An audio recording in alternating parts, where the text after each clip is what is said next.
پتہ ہے بندہ نیک کون ہوتا ہے؟ جس کی تنہائی نیک ہوتی ہے، جو اکیلے میں نیک ہوتا ہے۔ تنہائی جس کی پاک صاف ہوتی ہے، اصل میں وہ بندہ نیک ہوتا ہے۔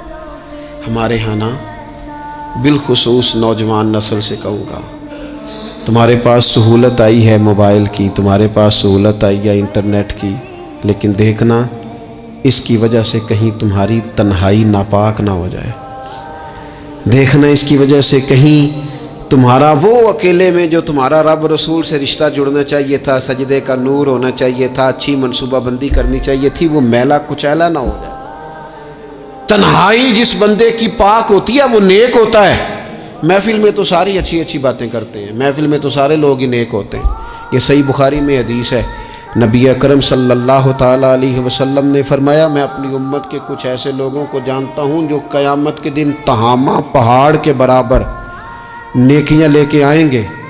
تہامہ پہاڑ تھا ایک بڑا سفید رنگ کا، اس پہاڑ کے برابر وہ نیکیاں لے کے آئیں گے، لیکن فرمایا اللہ تعالیٰ ان کی نیکیوں کو ہوا میں اڑا دے گا۔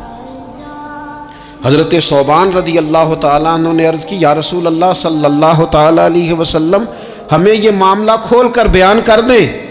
حضور علیہ الصلوۃ والسلام فرمانے لگے، وہ راتوں کو عبادت بھی کرتے ہیں، اللہ کی بارگاہ میں بھی حاضر ہوتے ہیں، لیکن فرمایا ان لوگوں کا مسئلہ یہ ہے، ان کا نقصان یہ ہے، گھاٹا اور خسارہ یہ ہے کہ جب وہ اکیلے ہوتے ہیں تو رب کی حرمتوں کو پامال کرتے ہیں، دین کی حدوں کو توڑتے ہیں، تنہائیوں میں رب کی نافرمانی کرتے ہیں،